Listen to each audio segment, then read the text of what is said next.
लेकिन वही अगर हम उसको मैन्युफैक्चर करके रॉ मटेरियल को और मैन्युफैक्चर करके उसकी वैल्यू क्या कर देते हैं, ऐड कर देते हैं। यानी कि वही अगर 1 kg आटे की वैल्यू कितनी हुई, लगभग 20 रुपीज।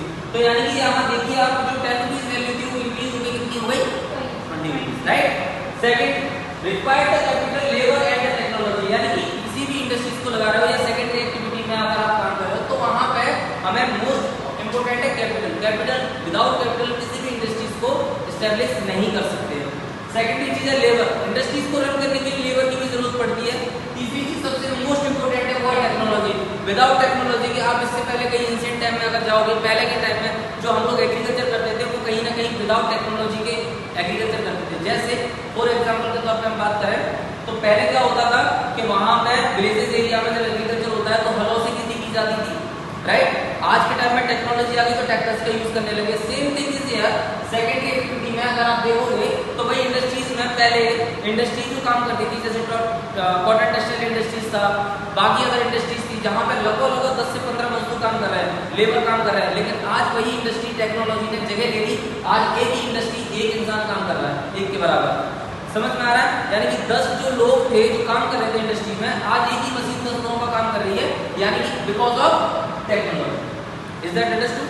नेक्स्ट है the create the employment and factories and industrial unit. Industrial units में आप देखोगे तो सेकेंडरी एक्टिविटी ये भी इंपॉर्टेंट अदा करता है क्या, कि वहां पे कहीं ना कहीं एम्प्लॉयमेंट क्रिएट करता है। अगर कोई भी इंडस्ट्री स्टेब्लिश करोगे तो उसमें वर्करों की हमें आवश्यकता पड़ेगी, जरूरत पड़ेगी, जिससे कि हम इंडस्ट्रीज को इजीली रन किया जा सके। नेक्स्ट पॉइंट है forms the backbone of the industry economy.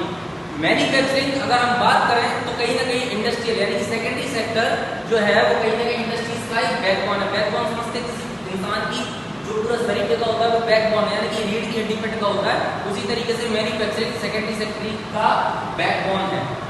Third है drive the organisation and the infrastructure development. जो मैन्युफैक्चरिंग सेकेंडरी सेक्टर की बात करें तो कहीं ना कहीं क्या करता है, इंप्रूव द इंफ्रास्ट्रक्चर। इंफ्रास्ट्रक्चर का मतलब होता है कि आप देखिए पहले की बड़ी बड़ी बिल्डिंग्स क्रिएट हो रही है, बन रही है, डैम्स बन रहे हैं, रोड बन रहे हैं, ये कहीं ना कहीं क्या है, इंफ्रास्ट्रक्चर डेवलप हो रहा है, ठीक है, with the help of secondary activity, ठीक है। नेक्स्ट है promote the innovation and the technological advancement. यानी कि धीरे धीरे हम कहीं ना कहीं आप देखोगे तो हर एक चीज यानी कि जो कहीं ना कहीं टेक्नोलॉजी है आज हर चीज को आसान और इजीली बना रही है। आ रहा है समझ में? और इजीली बनाने के साथ साथ में कहीं ना कहीं जो चीजें हमें एक बड़े लेवल पे करते थे, ज्यादा इन्वेस्टमेंट करते थे, ज्यादा पैसा, कैपिटल, लेबर, हर चीज जो खर्च होती थी वो कहीं ना कहीं इनोवेशन और टेक्नोलॉजी की हेल्प से इतना एडवांस हो गया जिसकी वजह से हम इजीली हर चीज को मैन्युफैक्चर और बना सकते हैं।